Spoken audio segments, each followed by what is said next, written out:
Hump Day. What's up, LL Nation? Welcome in, Lucky Lefty Podcast. I'm your boy, Shaun Davis at SD2 Mics, the original Lucky Lefty himself, Malik Zaire. We're brought to you by Onora Whisky, OnoraWhisky.com. It's that premium American whiskey, OnoraWhisky.com. And if you're going to go ahead and drink, make sure you do it responsibly. You got to do it responsibly. Today's show, we'll hear from both coordinators, Tommy Rees and Al Golden. Some good things coming for both of those guys today. We'll also hear from Syracuse Orange head coach Dino. And if the Notre Dame team he sees shows up, Notre Dame will beat Syracuse by 2 touchdowns. We'll get into that. I want to start the show talking about a couple of things left. You know, we always welcome comments from everyone across college football when it comes to our show. And we love the honesty. We love the chat. We look at the chat each and every show and laugh at some of the comments and the back and forth between Notre Dame fans and fans of other programs. And it kind of like inspires us to continue to spin it different.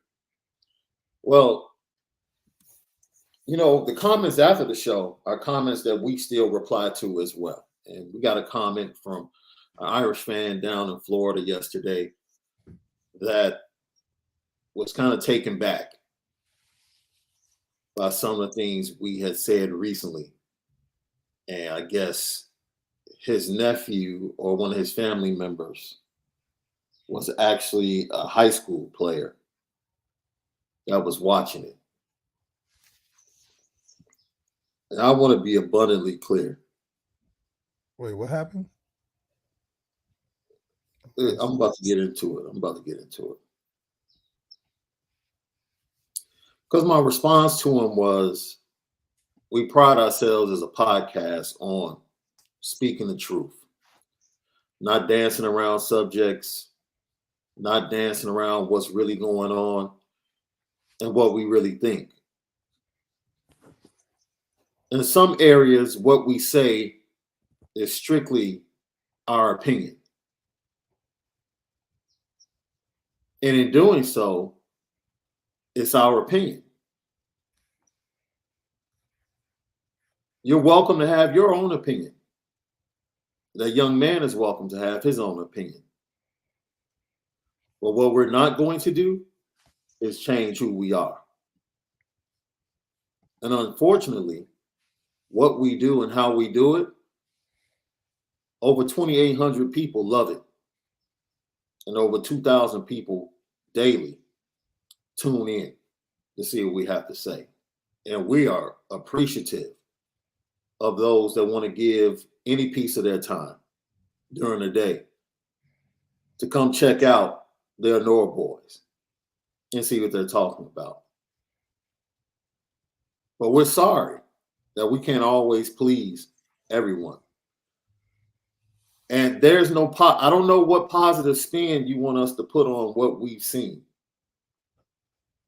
You can't put a positive spin on a loss to Stanford. No.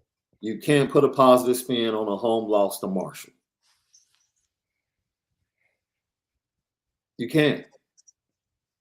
And if you think what we say impacts recruits, what do you think the 48 minutes, the 60 minutes at home against Stanford does? What do you think that Marshall loss does? There's nothing more impactful than the product that's put on the field. That's right.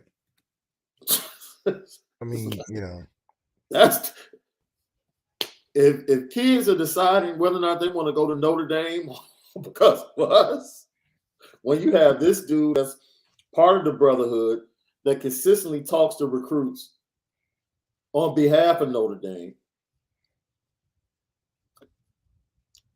we don't know what else to tell you. But we appreciate you, and we appreciate everyone that gives us a piece of their day.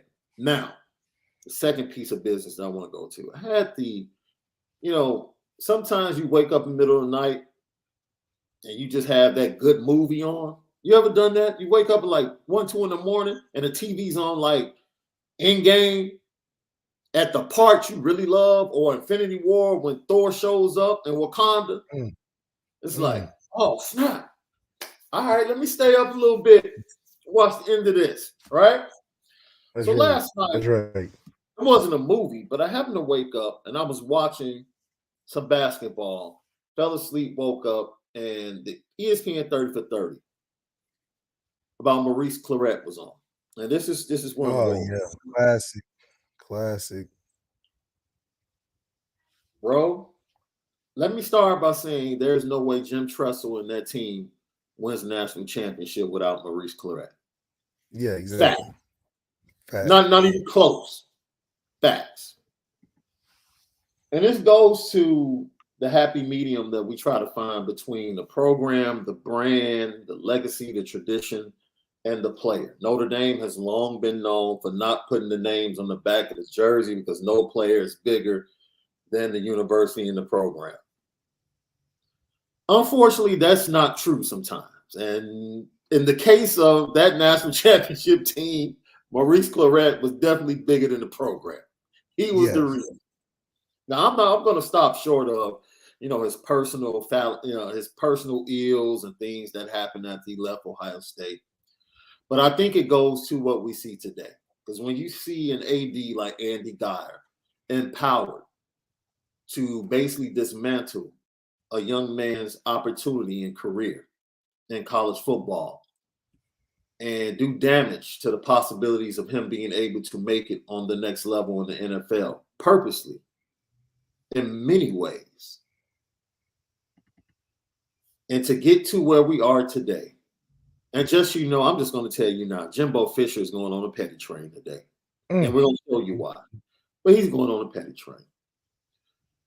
To get to where we are today with NIL, and reportedly, Texas A&M players chiefing before a game.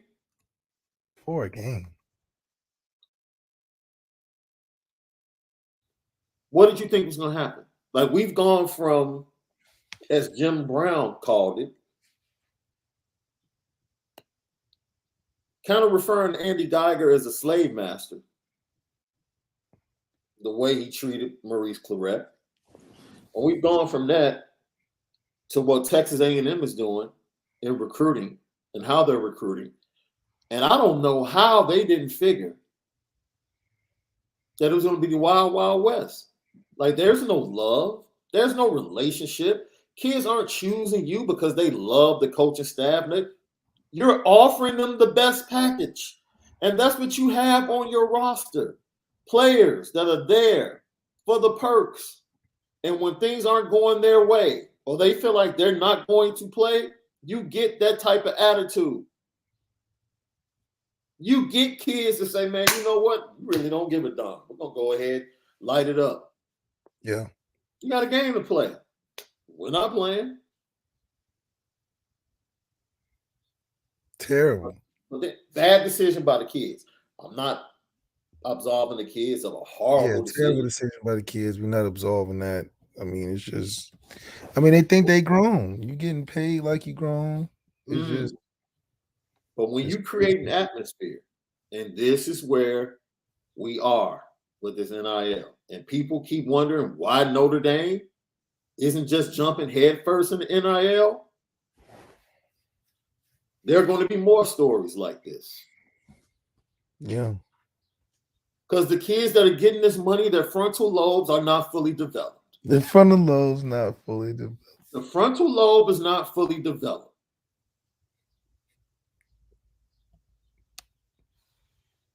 And I applaud Jack Swarbrick for sitting back and saying, let's wait and see how things go. Because Texas A&M, that's just the beginning, bro. Wait until the transfer portal this offseason. Just wait. Just wait. So college football, NCAA, are you going to stop being a petulant child and handle this like an organization should and put down some regulations and put down some mandates not to stop young men from being able to monetize their name, image, and likeness, but to stop schools from just basically using money to lure kids to their campus. I don't know if you saw this clip. We're going to play it later, but there's a Lindell White clip. Lindell White's going on the petty train, bro. Yeah. He's going on the petty train, bro. Because I understand you sit down on a podcast, but there's certain things you keep to yourself. We don't talk about that too. Okay. Yeah, Lindell White has to go on the petty train. I got to put him on the petty train, bro. But let's get into Notre Dame. They face the Syracuse Orange. My question to you, because it's an early start. Now, it's early start left, noon Eastern. As a player, you know, normally you had the 2:30, 3 o'clock slot at Notre Dame. What did you feel about that early start? Because that ultimately that Virginia game that you got injured in was an early start. Like, you know, was that something that you felt like was more advantageous to start early, or was it a challenge for Notre Dame teams that usually start at a later time? It was usually pretty cool to start early just because it's a lot of anxiety that builds up for a later game. And so it's just for them and for us. And even for me, you know, I enjoy the earlier start because you get to get up, wake up, and get right after it. That was more what I saw when I was at Florida because it was more on a, you know, a routine schedule because you're in a conference. But, you know, you kind of get spoiled or used to the whole playing evening games and primetime games at Notre Dame because we're independent and we play all over. And we were pretty good at the time. You know, I'm trying to get a vibe because I think Notre Dame is going to embrace being the road warrior this week, being the 2 to 3 point underdog and kind of being the afterthought in this matchup, and Syracuse really being viewed as the same way Notre Dame was viewed after they lost to Ohio State. Like people came away from the Ohio State game thinking like, okay, Notre Dame, all right, Notre Dame's a pretty good team. They might be better than we thought. And I think a lot of people stepped away from that Clemson game thinking, you know, Syracuse might be the real deal. They're a pretty good team. It might be, yeah. Yeah. So with all of that being said, you know, you have to think who has the upper hand coming to this game from an approach standpoint. Is Syracuse coming into this game loathing the missed opportunity at Clemson once again? Like, man, we had them again at Clemson. Like, man, can we get over the hump and then have to get back up for a big-time game against Notre Dame at home? Yeah. And then Notre Dame just, you know, trying to build, say, yo, we've been really good on the road. We've played our best games have been on the road. This is who we are. We're embracing being road warriors, right? Let's go ahead. Let's stick together. As long as we play our game, we'll be fine. We'll be fine, yeah. In that matchup, who do you have as the edge from a mental standpoint going into this game?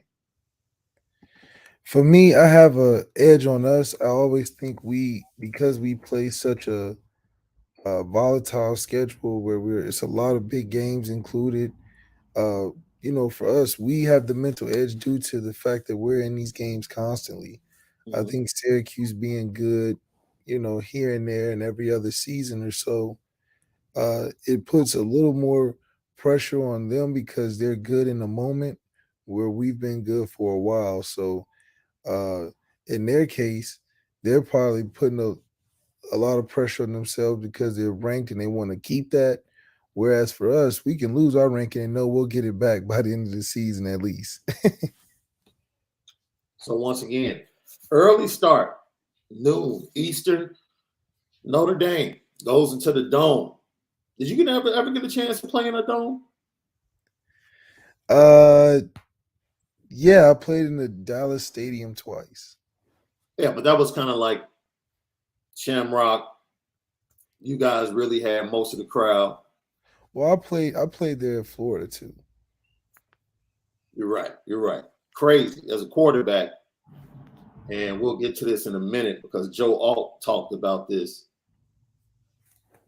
What is it like? Because you're game planning, but then you have to really concentrate on snap count, silent count, all of that stuff.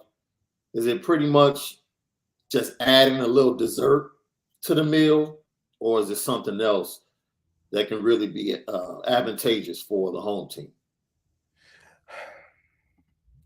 Well, you just want to starting fast, especially being a team that's expected to win, is always the best thing because if you can close the door early, it'll usually take the confidence of the team pretty quick. So I think it's important, that extra sauce is just to, start fast, get off the bus fast, get dressed fast, hit the pre-practice fast. You want to be in a urgent type of tempo. I think a lot of times when you get to these big games, you get too relaxed where you're trying to take too much pressure off and trying to get into the moment too slow. And by the time kickoff, you playing catch up. Live in the moment, get it. It's a big game for a reason. Get energized and have some urgency, and I think we'll be all right. So, we do the coin flip every Wednesday when we're talking coordinators. What you got, heads or tails, bro? Tails, never fails. On tails?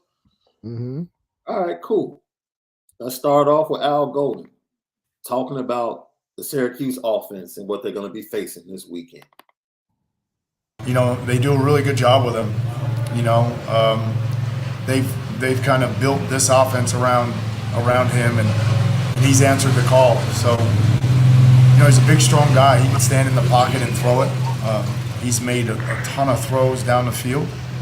At the same time, if he doesn't like what he has, he can scramble and create. So he can throw on the run or he can tuck the ball away. Again, really impressed, with he and the tailback. And then obviously 19 on the perimeter is doing a great job for them as well. It's amazing because he just named 3 players, and that's pretty much the extent of this Syracuse offense. Like Syracuse offense, they run the ball 54% of the time, 3.9 yards per rush. They put up 144 on the ground per game, and they're averaging 29.7 points offensively, 375 yards per game. We mentioned the quarterback, Garrett Schrader. You have to be careful. He gets out the pocket. He can move around. Amari Gaston. He's 19. He's the big guy. He's his main target in the wide receiving core. They've struggled to find other guys. They struggle just like Notre Dame. They have one guy that gets a lot of percentage of the completions and targets, and then everybody else is kind of like, man, we have to find some complementary pieces. Even though their offense is through a wide receiver, Notre Dame's is through Michael Mayer at tight end. But it's very similar struggles in the passing game. Now, Garrett Schrader is much bigger than Drew Pyne, a little bit better arm, and can move around, is a little bit more mobile than Drew Pyne. He can make more plays on the ground. They use him in the running game as well with the RPOs. Now, here's the kicker. Running back Shaun Tucker, who you heard him talk about. He's a fantastic, fantastic player. Fantastic transfer from Mississippi State. Has been running the ball very well for the Orange for the last season and a half. They were up double digits against Clemson on the road. Shaun Tucker has 7 touches for the game, my bro. 7. He's your best player on the team. He has 7 touches. I don't know if it's an epidemic, man, where these offensive coordinators are struggling to get some of the best players on the team touches. I just don't understand it.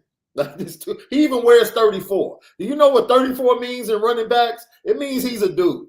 Like, get him the ball. 7 touches, you can't have it. Now, this is incredible, dude, because we've heard that narrative around the Notre Dame team, right? We felt like sometimes it's been talked about, but it really hasn't been talked about in depth when it comes from the head coach or the coordinators. Well, Dino Babers, he has a totally different process when it comes to what he saw last week. Comes to Tucker having 5 carries, that's something that should not happen. I agree with everyone else that he should have more carries than that in the football game, and that has been addressed.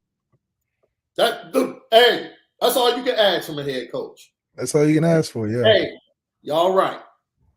There's no way the best player on our team should have 5 carries and 7 total touches No way. in the biggest game of the year. No way. It's been addressed. As a fan base, that's all you want to hear from your head coach. You darn right I said something. You darn right I said something about it. Hey, That's right. it was actually refreshing. I was like, okay. Okay, Dino. Okay, yeah. I feel you. I feel you. And it's good that it's being addressed because you don't want the fans to be just wavering on this. Oh, we need to do this, we need to do that. He said, I heard you, we got it. We got this. You know what, man? Like I said, Shaun Tucker is the best player on the Syracuse Orange. He proved it last year, leading the nation. Yeah. And he's doing it once again, putting up over 100 yards per game. That's it. You stop him, you stop the Orange. You stop the Orange. That's it. You stop him, you stop the Orange. Garrett Schrader tends to hold the ball a little bit. Tends to hold the ball. And look, he looks for Gasson just like Drew Pyne looks for Michael Mayer. Yeah, I mean, they hitting the well now. It is what it is. Like, it is what it is. That's what it is. So Notre Dame has a clear view of what they need to do and who they need to stop. And Al Golden spoke about those 3 individuals. I think, based upon what Dino Babers just said, I venture to say that Shaun Tucker is going to get close to 20 touches. Oh, yeah. Especially he sees us giving up a bunch of yards in that run game to the second back. Yeah. It's like, yo, you're up double digits on the road. That's like when you really, that's when you tell your offensive coordinator, like, and maybe Dino felt like he should have been more proactive during the game. Yes. To say, yo, get him the ball. We're up double digits. Get him the ball. Give him the ball. Run the ball. And let's close this game out. But, bro, has anyone ever said anything to you or introduced you on a podcast and you were like, dude, who are they talking about? No, yeah, like they talking about me? Wait a minute. It's almost like Nori when he introduces people on Drink Champs. Like this dude's just making up words to describe me right now. He couldn't. He like, man, that's a hell of an intro. So, hey, speaking of a hell of an intro, look, man, Dino Babers, his thoughts on Notre Dame. Fabulous team, outstanding offensive personnel. Their tight ends and NFL tight end. Their defense is just as good as Clemson's. Okay, and that's not to talk bad about the offense. They have 3 tailbacks. They rotate 3 tailbacks. They've got a big bruiser. They got a shifty and they got a speed guy, and they are all good. And they are difficult to bring down behind that offensive line, which is always good. Notre Dame always has a big-time offensive line. And when they get the tight ends next to them, they have a tendency to be able to run the ball on anybody they want to. If that team shows up, who he just described, if they show up, Syracuse is losing by 2 touchdowns. Shout out to Dino Babers. Put it in the atmosphere for us. He put it in the atmosphere for us, Notre Dame fans. Let's give Dino Babers, we appreciate you. We appreciate you. He put it in the atmosphere. He put what we would do to other teams out there. And it always returns in some good favor. Yeah. And I think this time, but he definitely spoke the truth. He was like, he had to say, defense is just like Clemson. Look, I don't want to talk about offense. Because he knows. He know. He's like, look, offense and defense, great. We got a challenge. They got a great tight end because he know it's true. He didn't say nothing about the quarterback because it's true. The man from Connecticut is not a threat, which is a problem. When we get other teams' head coaches talking about our team, or even when they talk about Alabama, what they saying? Man, Bryce Young, he's going to go in there and it's going to be a long day. Great offense, Bryce Young. First thing he say is, O-line. Oh, they got a tight end. Big bruiser at running back. Like, dang, you 3 or 4 down the list before you even talk about quarterback. And how often do you see that around the top college football teams where the quarterback is not talked about on the other team? They talked about the O-line and the tight end and the running back. They didn't talk about the quarterback. You don't hear that. Al Golden mentioned Garrett Schrader first. That was the first person out of his mouth, the quarterback. And we didn't even get it brought up in ours. And I'm just saying, where do you see that in the country of a top team? Nowhere. Even Penn State talk about their quarterback going in the games. And you know how I feel about Sean Clifford. I don't even like the fact how I that we share feel the same about first name. You do. Hey, you know how I feel about Shaun. Okay, so that's like, dang, man. That doesn't sound very threatening when you're going into a game and the other head coach is talking about your team, and the first thing he points out is the offensive line. Man, look. They can't score no points. Dino, thank you for being complimentary. We didn't play the clip, but you guys can go watch it. His press conference on YouTube. The man said Notre Dame is a roster full of 5 stars. I kid you not. Almost put him on the petty train today.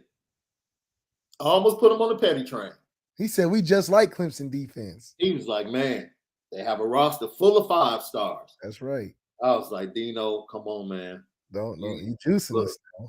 You gas a little bit. You gaslighting us right now. Don't do that. Yeah. But that's what we need, though. We need a little gas. Because we'll say about ourselves, we got to go in there. We got to execute. We got to go in there. We got to do our job. And it's nothing really encouraging. It was probably refreshing us reading that in the locker room. He said, we got a bunch of 5 stars. Locker room was like, you know what? You're right. There's a bunch of 5 stars in here. We didn't even know it about ourselves. We got to hear it from the other coach. Yeah. You are a 5-star, huh? Yeah. We need some of that. Because every time I talk to Marcus Freeman, he's like, you know what? We got guys that we just got to get the ball to. We got guys that can do so much. They just got to go and have some confidence and some trust and some, what is it, a prayer circle? Like, good grief. Man, look, once again, I want to thank Dino Babers for putting it into the atmosphere. And hopefully that dominant offensive line and dominant run game shows up Saturday. And that Clemson-like defense. Thank you. From your word, from your mouth to God's ears. Lucky Podcast. And, man, hopefully the 5 stars show up on Saturday too. Yeah. Because we do have them. We got them. Man, big up to Dino Babers. Even the fan base needed to hear that. Like, okay. Yeah. Because we so dang monotonous, and so we're going to get there, but we got some guys that's there. Let's get back to Al. Some guys that's there. Let's get back to Al Golden talking about the running back Shaun Tucker. In fairness to, however, many carries he had, the games always unfold differently, and whether it's out of the backfield as a receiver, him being displaced in the formation or getting the ball, he's a challenge. If he's not the best, he's one of the top 2 we've seen this year because he is a complete back. He's an every down back. He can run in short yards. He can run in the low red goal line. And he's a very effective receiver on 3rd down. So really impressed with him. So I think the Orange, if I'm not mistaken, had 57 snaps last week. He played on 44 of those snaps. So, it wasn't like he was injured or anything like that, even though the Orange have a lot of injuries that they're trying to recover from going into this Notre Dame game, specifically on the offensive line and in their secondary, which is the strongest part of their defense in that 3-3-5. Mm-hmm. Yeah, I'm excited, to be honest. I think we're going to see a lot of 34, right? Yes. And I think Tariq Bracy as always, probably gets the assignment. And I think Syracuse will try to scheme to get Gaston off of Tariq Bracy and on to Benjamin Morrison. And teams have been trying to take their shots on Benjamin Morrison deep. UNLV got one call back for offensive pass interference that was kind of iffy. It was iffy. I thought it was a great throw, great catch by the wide receiver and the quarterback. But, Benjamin Morrison continues to stand up, continues to play well. And getting Tariq Bracy back and maybe getting Jay Mickey back, I think he's possibly one more game away from really being back in the mix. The Notre Dame secondary, if they can return to what we saw the first 3 games, I really don't see this Syracuse offense being able to put up more than 20 points. I think it'll be a 24-28 type of game. Yeah. I think Notre Dame can really hold them to about 20. They get 21, but 20 to 21 points. And then this game is all about the offense. Can we be honest? Yeah. If Drew Pyne plays efficient football, all we've been asking is 220, 2 touchdowns, no interceptions. That's all we've been asking for. Yeah. Efficient football. And let the run game and the offensive line dictate against this 3-3-5 defense. That's it. That's it. Noise or not. Doesn't make a difference. Just go in there, play your game. Like Dino Baber said, let that Clemson-like defense show up. They're going to be in trouble. Honestly, the front 4 can be as impactful because the Clemson defense really didn't show up until the second half. I don't know what Dabo said to them at halftime, but that front 4 took it personal, and they came out and just dominated. Like, you watch the first 3 series of the third quarter defensively and watch that Clemson defensive line, you're sitting up here like, yo. Like, everybody ate on the defensive line. It wasn't like one person just took over. Rees would make a play. Murphy would make a play. Everybody just started making plays. And they dominated and turned the game around. They got a little help from the referees. Absolutely. Yeah, just a little bit. Absolutely. But, calls go that way. Calls do go that way. I will say this. You talk about Notre Dame being undisciplined. Syracuse has been very undisciplined when it comes to penalties. And the penalties got them again against Clemson. And you can't play like that. You can't play like that. They're ranked 131st in penalties per play, bro. Damn. 10 penalties per game, 73 yards. But we're good for playing to our competition now. We'll end up having a bunch of penalties, and you'd be like, "What is it? Where is this coming from?" Right. What's going on? What's going on? Like, I don't understand.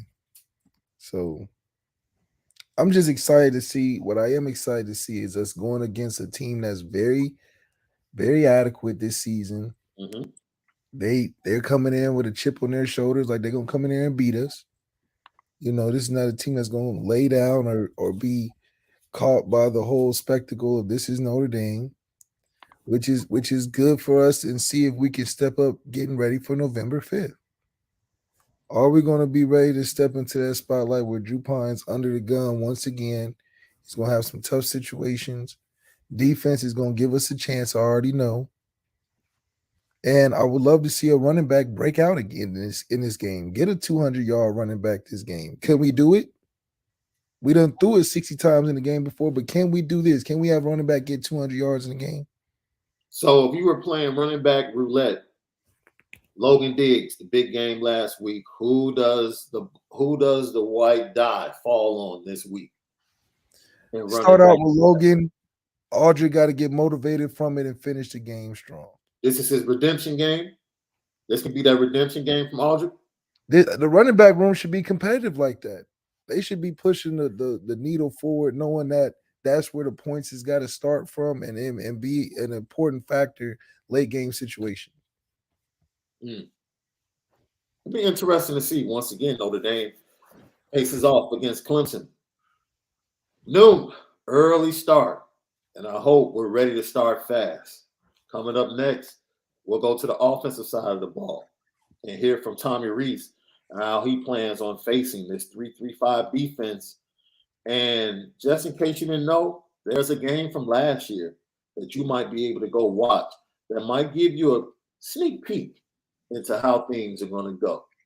LL Nation coming right back.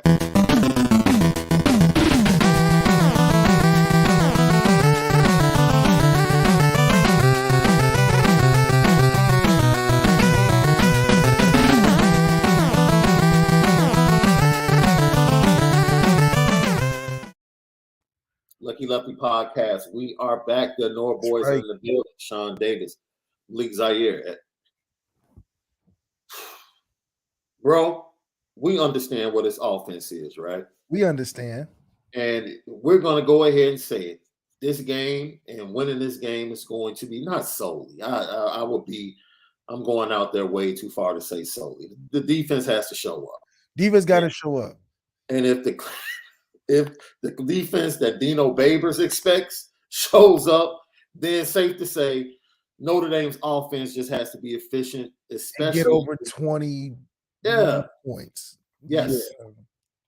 Especially in the red zone. It goes back to what you just talked about, that running back room being competitive and dominating the game. And Tom Rees talked about that, like being competitive and getting more explosive runs out of his running backs.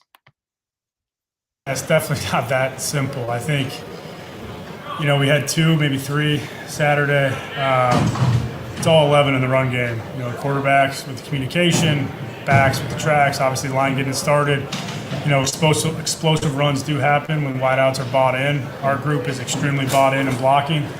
That's really been a characteristic of our group for a long time. Just got to keep running it, keep trusting it, and those big plays will happen. I think you see a lot of 4-yard runs, 5-yard runs, 9-yard runs, 14-yard runs, and those 15, 60-yard runs, they'll come. You just got to keep trusting it and bearing down on those, and as the game continues on, you hope to pop a couple of them. Now, let me know if I'm wrong in this assessment. You have a better chance of breaking long runs with your running backs if your wide receivers are considered a threat. Yeah.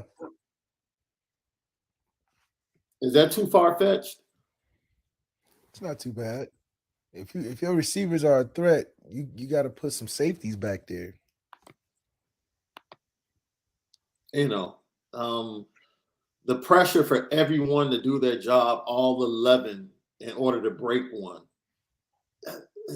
The chances of all 11 doing their job on a play, from a percentage standpoint, if you average 60 plays per game as an offense,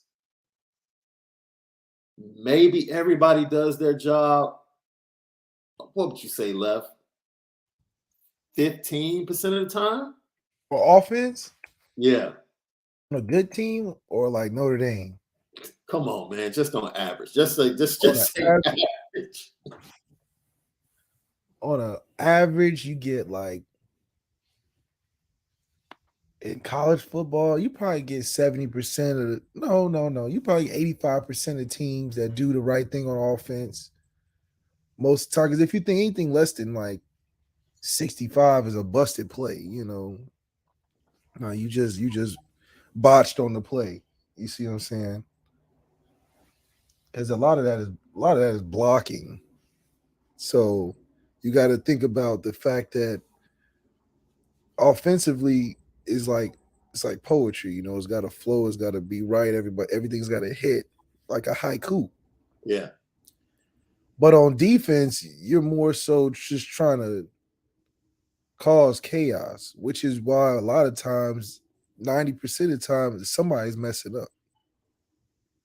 Because it's more about causing disruption when you're trying to be organized offensively. So I'll say for a top elite team like an Alabama, they're executing plays 95%, 98% of the time on point.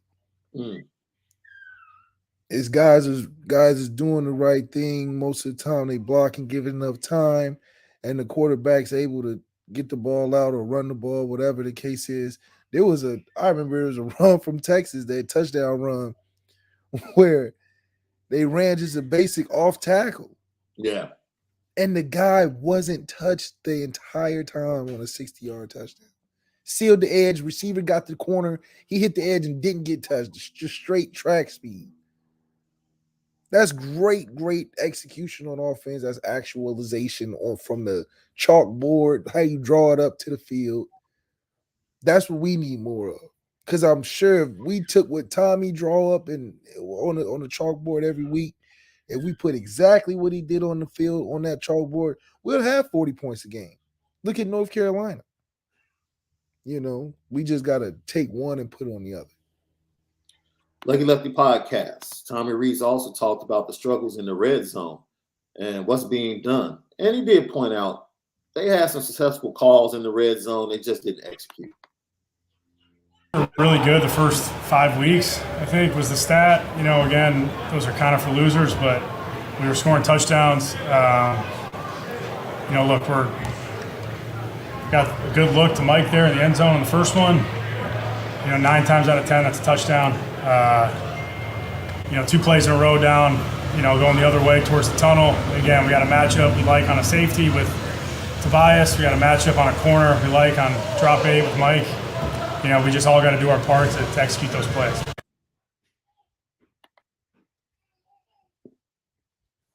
Once again, Notre Dame as a team, they struggle defensively to stop teams from scoring touchdowns in the red zone, being second to last in the nation, giving up 73% touchdowns. And then offensively, Tommy Rees said they did a pretty good job the first 5 games. It's been a struggle. I can go back to the North Carolina game. They struggled in the red zone because they should have had more points. Go back to the BYU game. They struggled in the red zone, should have had more points. Once again, against UNLV, struggle in the red zone. So Used to have we'll see. We'll see. A lot of struggling in the red zone is like the decision making. You got to be more precise the closer you get. And I think sometimes we have lack in that, whether it be concentration on the ball or read or focus or awareness on situation, like 4th and 2. Some of those things you just got to power through and be really keen on your what you practice every week. So I think that comes with experience. I think we still have a lot of guys that's filling out their role in this offense. This is not like, Avery Davis could be a huge benefit in an offense like this. As much as we thought the younger guys would emerge, I think Avery being in sync with the program and Drew Pyne and just the situation, I think it would be more Avery and Michael Mayer, actually, that would get a lot of love just because that's, as we could tell, Drew only throwing to his guys he really, really, really liked. And Lorenzo Styles wasn't his roommate. And you know what, man? This would be the game to go the other direction if you were Drew Pyne, right? Yeah. This would be the game to throw everybody off and maybe go to Michael Mayer late in the game and get your wide receivers into the game early. This would be the game. If you were going to do it and send everybody off, this would be a perfect week to start doing that. Lucky Lefty podcast. You talk about the noise that will be there in the dome. Joe Alt talked about that. Like I said, silent snap count's key. It's going to be loud, so communication's going to be tough. We pump in some music just to know that it's going to be loud there. So, communication's going to be tough, so we want to have that here and know that going in. So just being able to know that, you're not necessarily just really yelling. You have to look at the guy, maybe tap him so he knows what's going on. Left, elevate heart rate, include emotions and crowd noise. Actual crowd noise. How does it compare to pumped in music during the week? Just from you can't hear nothing. So you really got to focus on listening to the guy's voice or keening in on the taps, like he said. If he's tapping you, you need to have your head on the swivel because it could be for the snap. It could be for looking for something, So you really got to be able to communicate speak up a little bit louder or whatever you signaling, make sure you on beat. So it does help in that aspect. It doesn't give you the elevated heart rate and the adrenaline that you'll have with the crowd and the situation and the environment of the game, but it does help work on communication. So Notre Dame on both sides of the ball will look to dominate up front and become the road warriors that we talked about at the start of the show. Once again, they'll face the same challenge, maybe not from a formation standpoint, but another small defense with an active secondary, aggressive linebackers that want to move around a lot and just cause chaos. Will Notre Dame be able to establish the run and stick with the run? Look, when you have a nose tackle that's 265 for the Syracuse Orange. Come on, man.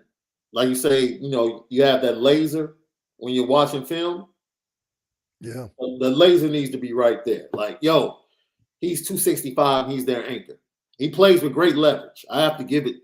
The young man plays with fantastic leverage. He was making plays all day against Clemson until that second half when the Clemson offensive line made up their mind to dominate, and they got big runs from Will Shipley and were able to get the victory. Notre Dame, if they do that from the first snap and they stay with it, I think they'll be able to do damage against that 3-3-5 offense and come away with a victory. Excited about a victory. 3-3-5 defense, I'm sorry. Yeah, definitely excited about what the running game can look like versus 3-3-5 defense and what Audrey Estimate can look like as the game gets stronger.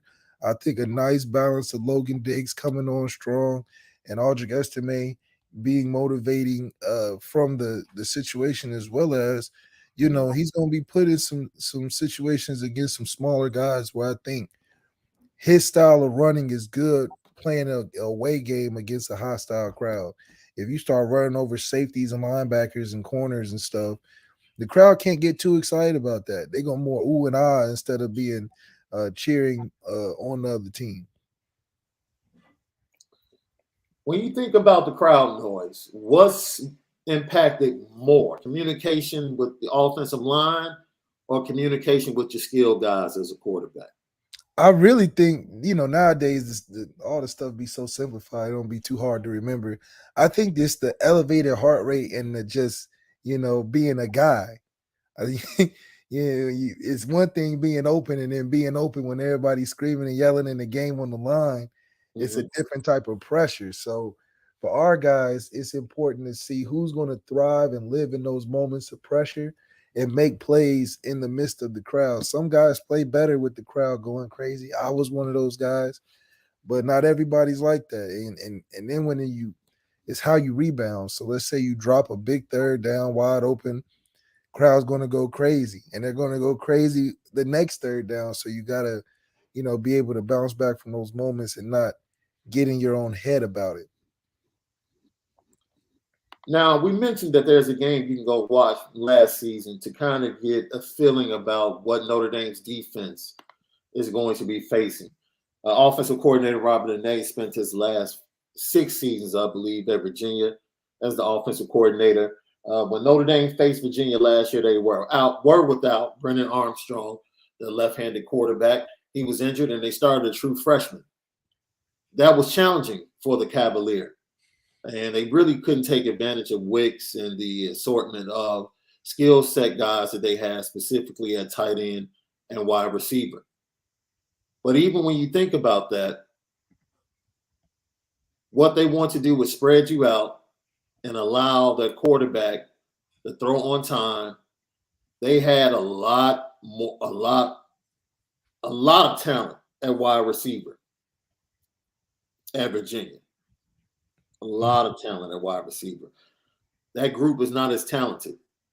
And Garrett Schrader, as I said before, whether his receivers not getting open or just his propensity to hold on to the ball, that's what he does. He holds on to the ball, and then he likes to make plays with his legs, get outside the pocket, and lock on to Gaston, who was the number one receiver. So we'll see.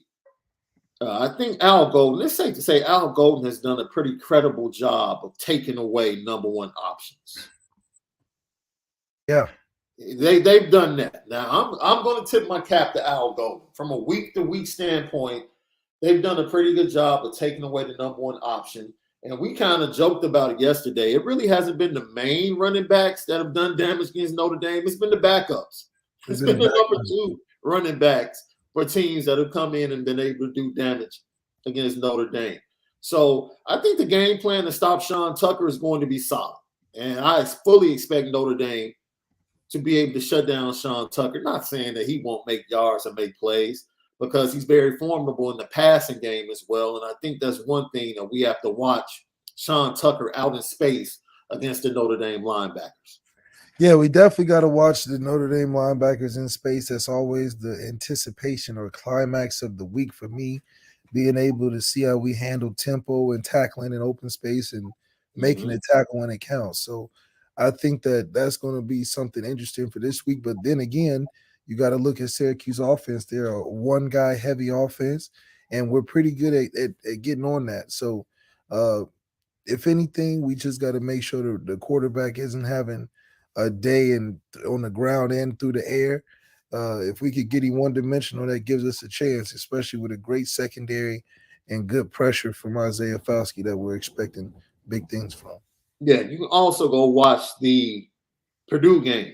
And Jeff Brom is one of the most respected offensive minds and developers of quarterbacks, in my opinion, and getting the best out of quarterbacks. And what he was able to do in the second half of that game, being able to put up points on the road, even though, it was a tough loss. Like, Purdue really had that one in the bag, and they allowed Schrader and the Orange to move down the field. And that pass to Gaston to win that game was a great pass, great play by quarterback, wide receiver, and the Orange came away with the victory. But the way they were able to move the ball, and the one thing that gave Syracuse a lot of trouble against Purdue was the tight end. Yep. So look for Michael Mayer to have another big day, because more than likely it's going to be a small body that's going to be try and defend him. Notre Dame wide receivers got to step up. If there's one game waiting for the Notre Dame receivers to step up, it's this one right here. It's definitely this one right here. And a lot of that is because it's the becking call. We done put the bat signal out for so long, and Batman ain't never showed up. I mean, dang, the city of Gotham is going crazy. People getting beat up and robbed all over the place. When is Batman going to show up? And this is a game to do it. The big Syracuse villains in town, and we got to go handle that receiver core. And I believe that, with more of what Drew Pyne likes out there with Tobias Merriweather and Lorenzo Stahl as Dayton Thomas coming on board, I think you're going to see a huge opportunity for these guys to really take that next step and be a threat. I think our receiver room just needs to be a threat on the field instead of a placeholder for 11 guys. Yeah, they become a threat. You might get some more of those big-time runs that we're used to seeing from the Notre Dame running offense or rush offense. Irish Chi-Town says hashtag free Tobias, and I got Jamie McNeil right there, says Syracuse with Bracket Mayer. You know what? They can't do it every play, but more than likely, especially on third down, that will be the case. Tommy Rees did mention that he loved the way that they set up third down last week.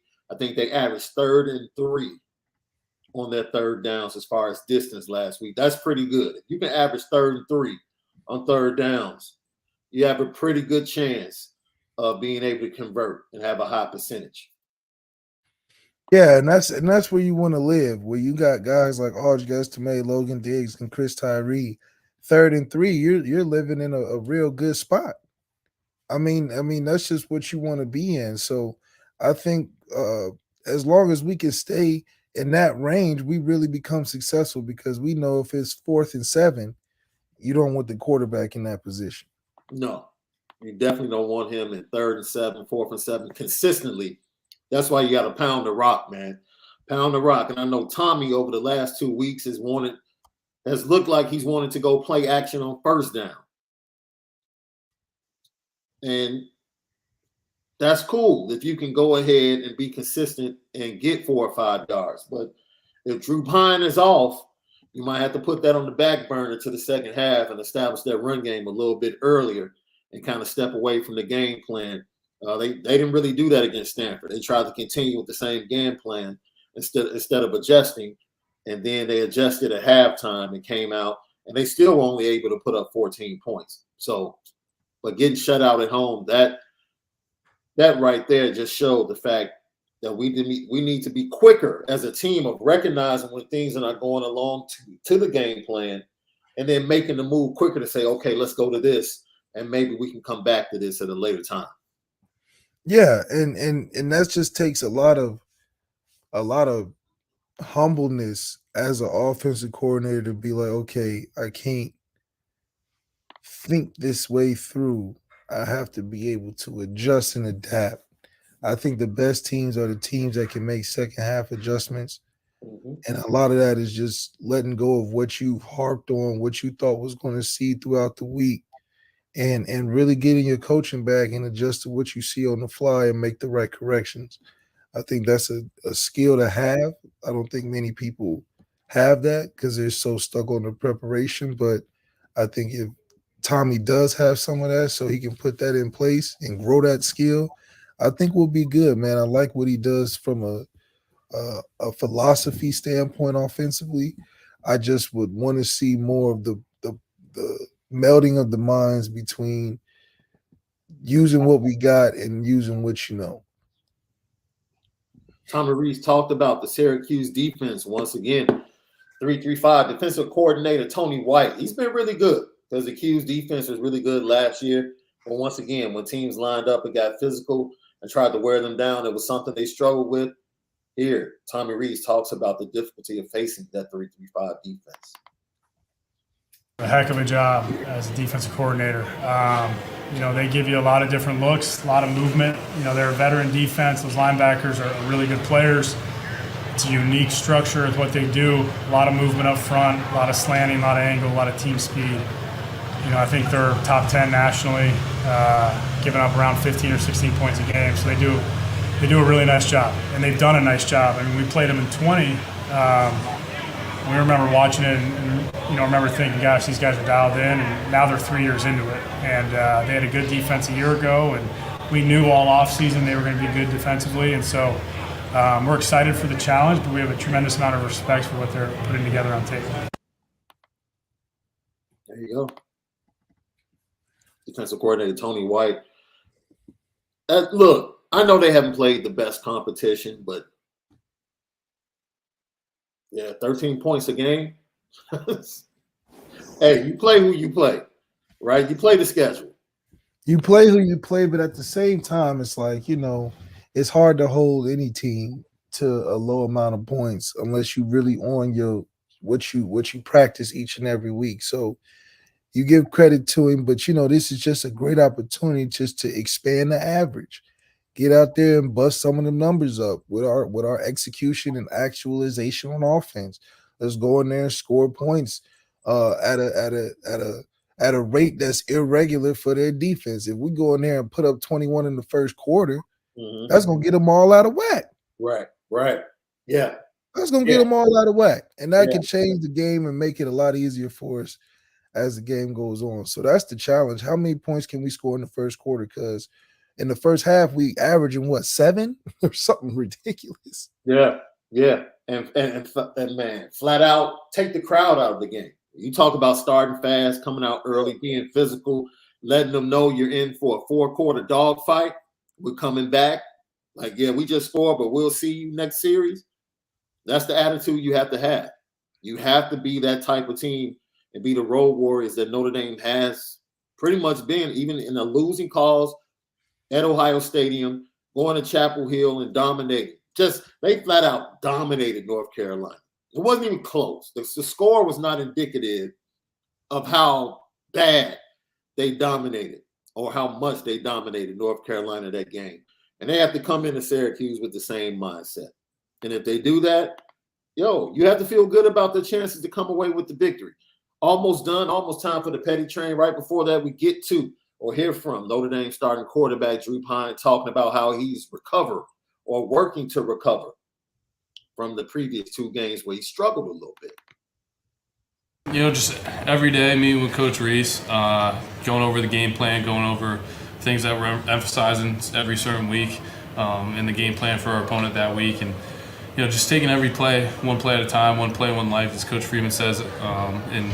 Coach Rees and I talk about running the show. And, whether it's run play and with a motion or pass, with a read and stuff like that, just run the show and, play by play in practice. And then, that'll equate to success in the game. What is the challenge from going from the practice field then to the game? I think when you practice really hard and, you go through plays in practice and, if you mess it up, then you go through it again.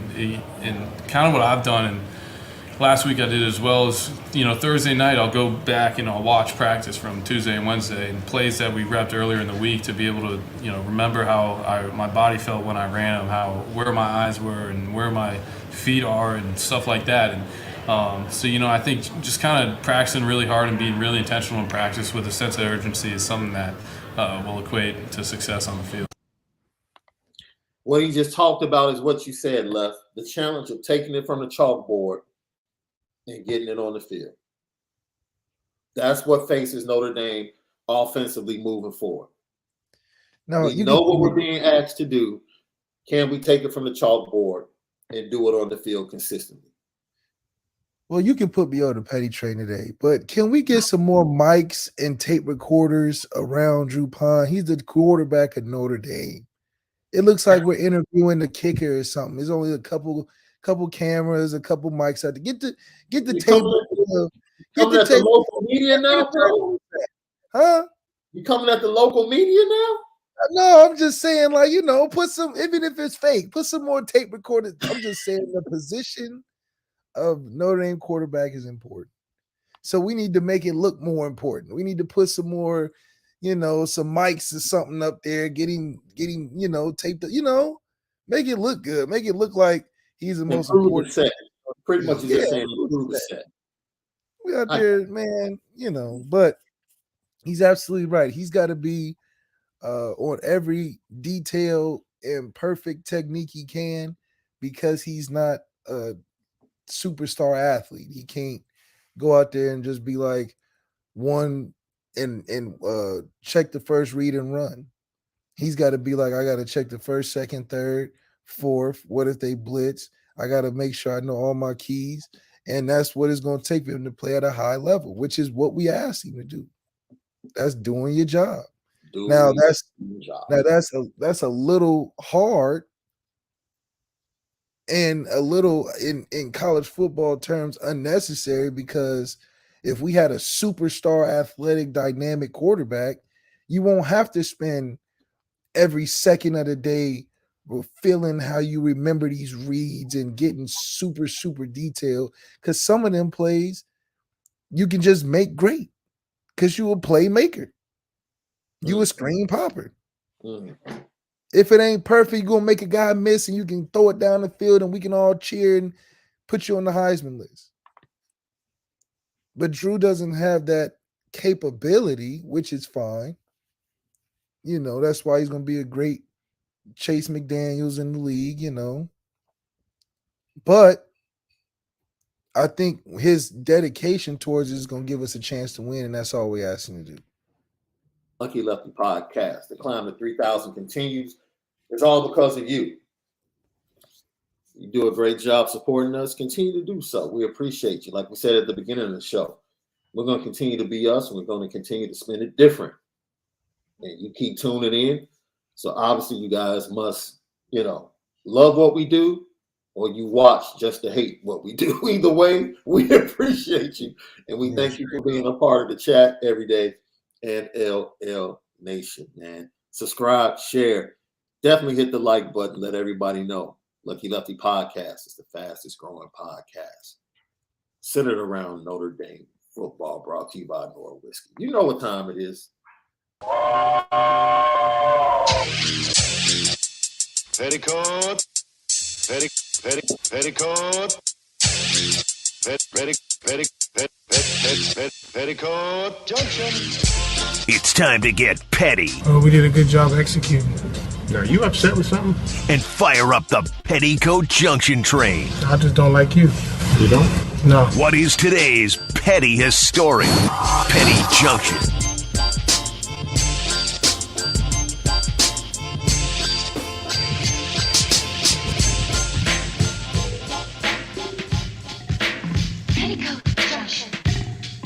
Petty Junction, Petty Story of the Day, brought to you by Onora Whisky at NoraWhiskey.com. That premium American whiskey at NoraWhiskey.com. My brother, I told you that, I'm all for, whatever happens, right? I don't trip on like under the table stuff and, blessing players and, showing appreciation as alumni and boosters do. It's been going on forever, right? That's why NIL is not a big deal for me, because it's just legal ways to do what has already been done and always been done in college football. Fans, I'm sure they might not like it, but that's the reality of the situation. And Lindell White, member of the Thunder and Lightning combo of Lindell White and Reggie Bush at USC when they were at the top of their game, was on Barstool Sports, and man, come on, Lindell, come on, bro. About the $750,000 house, and I didn't. My parents didn't move when they say we was about to go to the draft, so I don't know, man. Like, you know what I'm saying? What car did you drive in college? Lexus GS 400. Those stipends must have been pretty good in California. Right. That's crazy. I know $1,200 a month to get you that. That's crazy, dude. Yeah. That is wild. He was living where? I was downtown. He was downtown LA living. Nice condo. We talk about coaches. We talk about boosters. What? I don't really know what a booster or a coach is. I didn't have. He doesn't know what a coach is. All I know is that I had a nice house or a nice apartment, and when I went in there, like, I know that there was somebody left something behind. I don't know if it was for me or not, but I never told anybody that they left it there, and I kept it. So. What's the most amount of money you've seen left somewhere that Probably seen What's the most amount you've seen? Maybe about 150. We talking. We on them weekend No, numbers, man. this is all just cash, rubber bands. Jeez. Bruh. Sheesh. Lindell, come on, man. Sheesh. Them boys was living, boy. Them boys was living. Cash? Him and Reg was living, bro. Downtown? Bruh. Ooh-wee. Come on, man. With the Lexus? Lindell, keep that to yourself, man. Keep that to yourself, because you got Caleb. That's what Jordan Addison want, though. But I mean, that's what Jordan Addison and Caleb Williams are experiencing now. That's why he needs to keep his mouth closed. There's no need to keep your mouth closed. It's NIL now. Yeah, I guess you're right. There's a way to cover it up now. And that's why Jordan Addison said, "What's going on? I came here with my Lexus and 100 bands left hanging around." This Mark was a freshman with a Lexus GS, 150K in a downtown condo.